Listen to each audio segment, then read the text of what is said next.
Merci, Monsieur le Président. Une fois n'est pas coutume, ce matin, même si j'interviens sur le budget, ce ne sera pas pour parler de chiffres.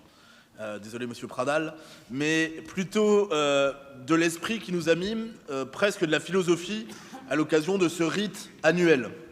Je souhaiterais ainsi m'adresser avant tout aux maires de notre Assemblée, car j'ai pu avoir à regretter en quelque occasion une forme d'incompréhension sur notre position de principe. En effet, mes chers collègues, mesdames et messieurs les maires, nous votons et nous voterons contre ces budgets qui nous sont présentés, car ils sont l'émanation d'une politique, d'une vision politique, de choix politiques. Non, un budget, ce n'est pas un simple exercice comptable avec des balances. En face des cases de chaque chapitre, il y a une volonté qui trouve à s'exprimer, des dépenses de fonctionnement. Mais lesquelles ? On s'endette, mais pour financer quoi? On lève un nouvel impôt? Pour payer quoi?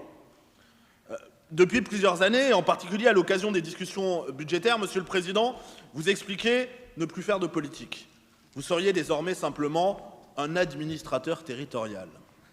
C'est vrai, je vous le confirme. On a souvent écouté ça dans cette Assemblée en étant un peu amusé, disons.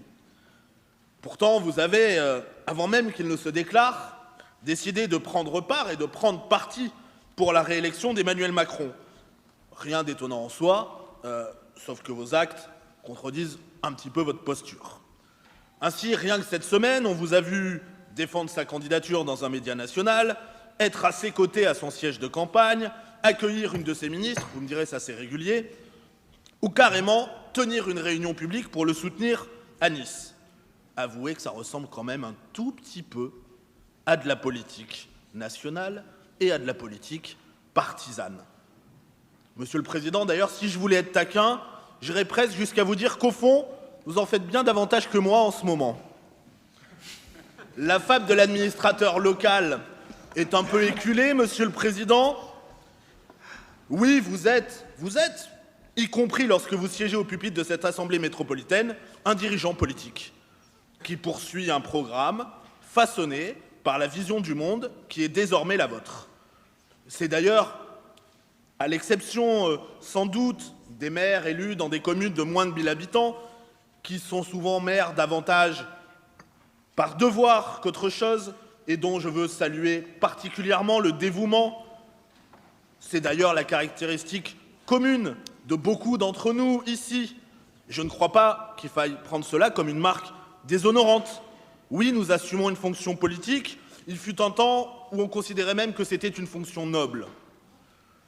Or, votre programme, votre vision du monde, vos options politiques se traduisent chaque année en chiffres, en lignes de crédit et de dépenses dans les documents budgétaires que vous nous soumettez. Et c'est bien pour cette raison que nous nous opposons chaque année, par principe, vous avez déjà été dans l'opposition, à vos documents budgétaires, tout simplement parce qu'ils sont le reflet de vos choix politiques. En dépit des pertes d'autonomie fiscale et financière des collectivités, que je regrette profondément, le vote du budget demeure bel et bien un acte politique. Chers collègues, quand nous votons contre ce budget métropolitain, ce n'est pas pour nous opposer, pour refuser telle ou telle opération dans vos communes.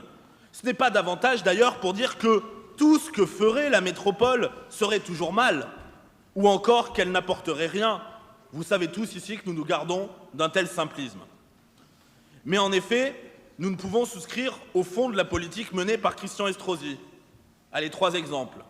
Oui, nous refusons la soumission à la loi SRU du communiste Jean-Claude Guesseau, qui depuis 2010 a privé les maires de leur pouvoir de décider de leur politique de logement et donc aussi de peuplement. Nous n'avons pas en effet la même passion pour le béton que les écologistes. Oui, nous refusons la très mal nommée politique de la ville, qui est un échec patent depuis 40 ans, engloutissant des centaines de milliards d'euros. Nous savons tous qu'elle n'est qu'une politique d'accompagnement social, d'amortissement de l'immigration massive et incontrôlée, qu'aucun gouvernement, encore moins l'actuel que les précédents, il faut le dire, n'a eu le courage de stopper, ni même de freiner.